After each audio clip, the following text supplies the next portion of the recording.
how are you maintaining it? 'Cause like I said, this is a very competitive comedy market here. People don't know how competitive it is here in the Raleigh-Durham area. Right, it's super competitive. You got to stand out. You got to stand out amongst everybody else because everybody's going to be a comedian nowadays. So, and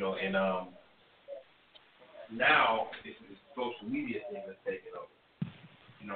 Before you didn't have to have a social media presence. You just kind of went to the show, do the thing, and saw you. Now it's really changed because you got to have your Instagram followers, you got to have your videos, your Facebook.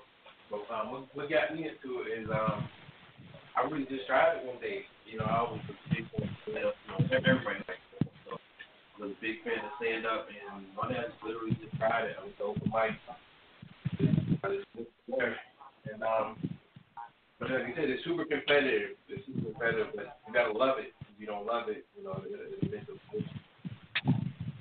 Definitely. Who were some of the comedians that you admired growing up, both here in the area as well as nationally? Were there any kind of comedians that you really enjoyed and that you really thought deeply of?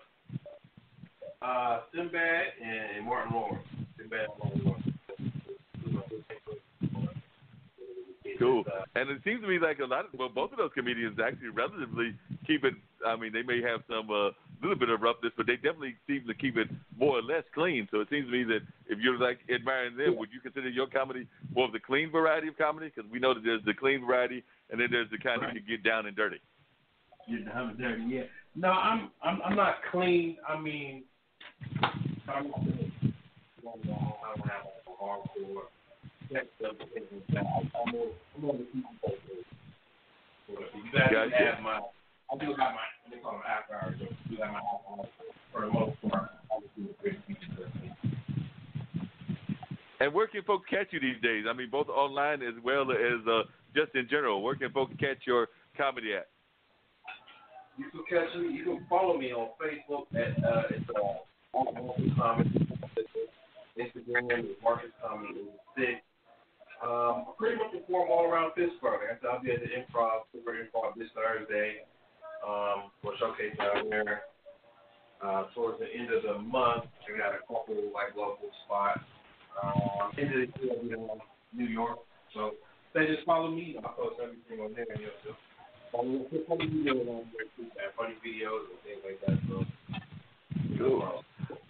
All right, sounds good. I mean, I'm probably going to put you on the spot, but do you have anything on your repertoire in terms of like a standard joke or a standard routine that you can let our audience hear?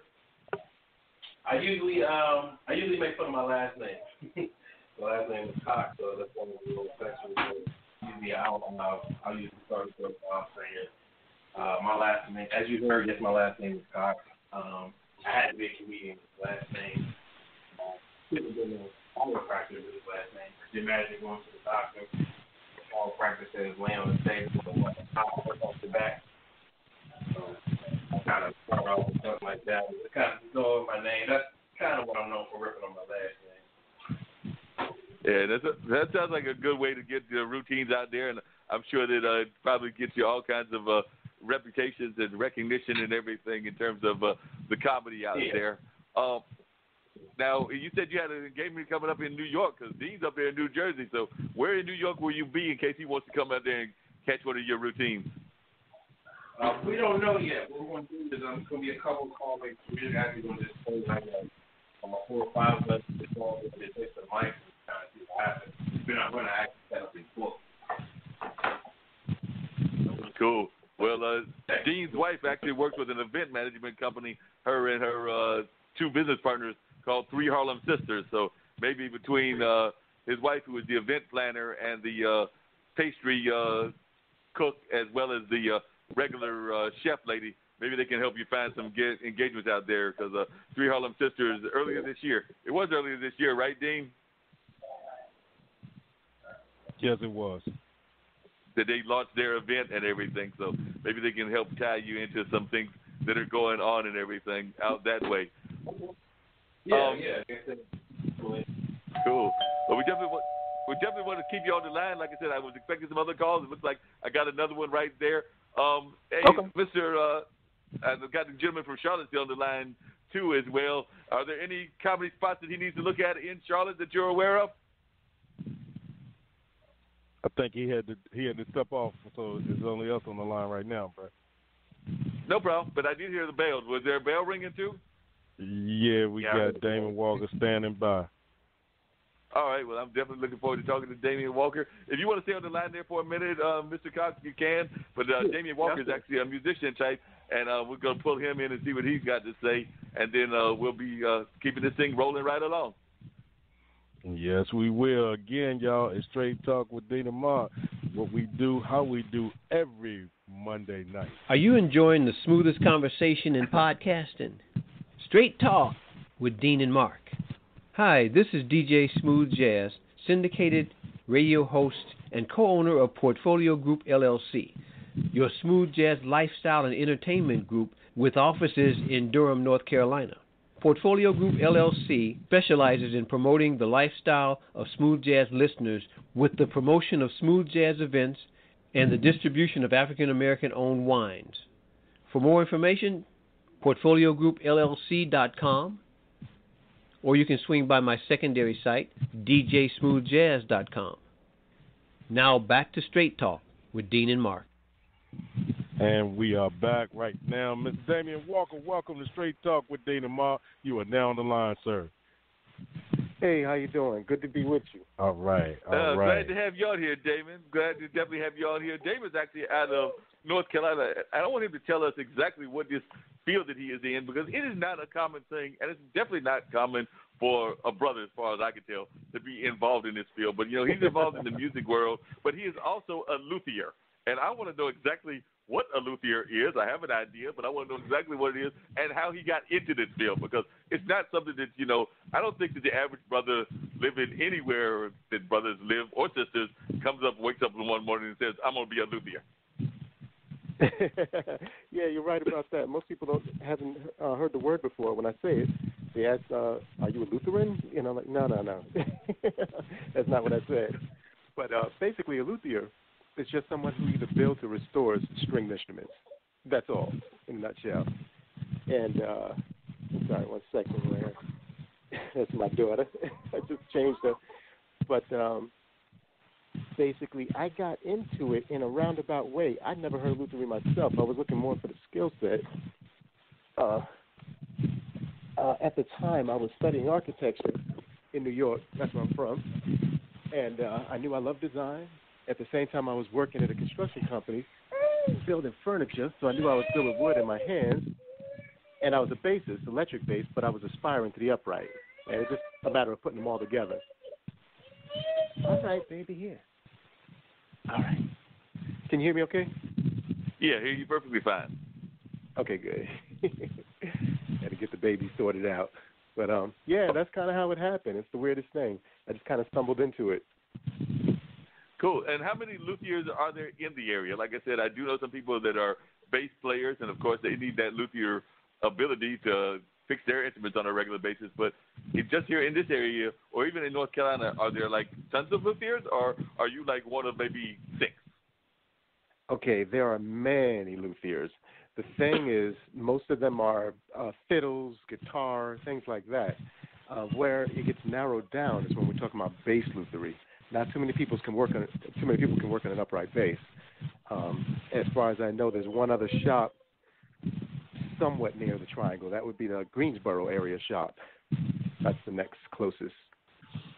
And that's one of the reasons why I stayed. Once I came and checked out the area, I'm like, okay, it's kind of a no-brainer. You got all these jazz cats and all of these music programs in the schools here, Central included especially, and no local luthier, so the guys have to travel a couple of hours. It didn't make sense, for me not to set up a bass shop here.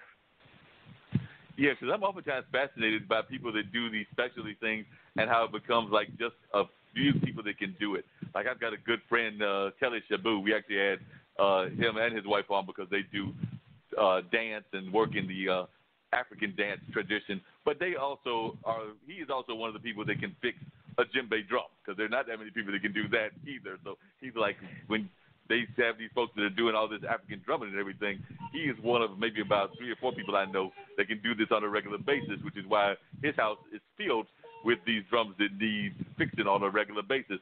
I'm imagining your house is the same with bass instruments? I'm thinking that you might even have, because we've had John Brown on this show, I'm thinking you might have even had like a John Brown instrument floating around at your house at some point or another. So the funny thing is, well, first of all, yes, I'm very familiar with the Shaboos, especially Baba Telly. And my daughter's been going to a couple of his classes learning the drum. She's one, but he can already work with her. But, yeah, very talented cat, great that he was on the show. But as for instruments in my house, I'm married now, so my wife kind of keeps that in check a little bit. But I do still have 14 instruments here. They're all just localized to one room. But the funny thing is, prior to getting my brick and mortar shop, I was fixing out of my house initially, and I had bass racks all in my place. The living room was basically, like part of my workspace, and the kitchen was where my workbench was, and so forth. Of course, I can only do that as a single man. That wouldn't fly right now. But that's how it started, very humbly. Now, since having this shop that I've got now, I have worked on John Brown's bow and a lot of other notables, their basses and stuff. So just out of curiosity, what was your wife's, and like I said, y'all are married now, but when you were dating her, what was her first reaction when she came to your house and she saw like probably 35 basses laid around your house all over the place? I'm thinking she probably had like a matter of temporary shock. Yeah, so she wasn't too keen on it. Not so much the instruments, which were more towards the front of my apartment, the apartment I had at that time, but more because half my bedroom was a shop. I had a workbench, I had a grinder, a bandsaw. All of this just went to the feet of the bed. Now, of course, I never use it while she's there in the bed or anything, but just all of that equipment right next to it just kind of threw her a little bit. But I think I was worth her sticking around. And then she just insisted on a different kind of environment once we moved in together. Yeah, I could definitely understand that and everything, that she insisted on that. Now, how much of playing do you do yourself now? How much of music do you continue to play even to this day? Oh, well, so I play a lot. I'm in a couple of jazz bands, and I'm in a Duke Medicine Orchestra. I'm sorry, they just changed the name to Durham Medical Orchestra this past year. Because I don't know, stuttering a little bit, but that's where it all began for me. It was just a love of the bass sound. So I can't not play, And so I'm still out there doing my thing. I just can't do it as much as I used to. I'm pretty much gigging once a month, and then the orchestral thing is just seasonally. We hit in the fall and in the spring. I'm sorry, the winter. And who were some? Spring.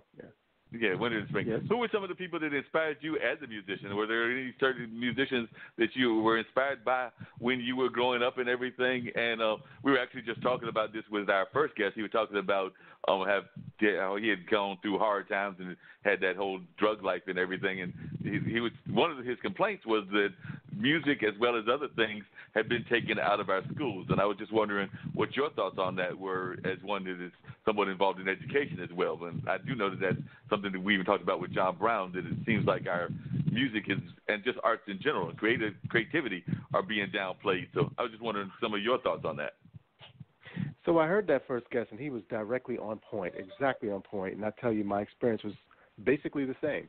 I grew up in New York, and so that's where it first started happening, where they were cutting all the arts from the schools. And it's to me kind of criminal. There are all these studies that are showing the symbiotic relationship between music education and STEM topics and other things. It just helps the brain develop. It makes kids work out problems better and critical think better and all of those kinds of things. And we know this, and they're still going to go cut all these programs. That to me seems sort of intentional and criminal, like I said. But nevertheless, that's how I came up. And so I didn't have any musical heroes as a kid. What happened for me, it was more, I was in love with big, deep sounds themselves. So that would be ships. It would be, I would go down by the East River all the time, and, as the big cruise ships were heading out, and they blast their horns and everything, and it sounds like a whole bunch of tubas on the ocean at once. That kind of thing used to move me. And so once I later on experienced hearing an upright bass up close or a tuba up close, I thought that was it. Now, after I reached adulthood, I started developing some heroes.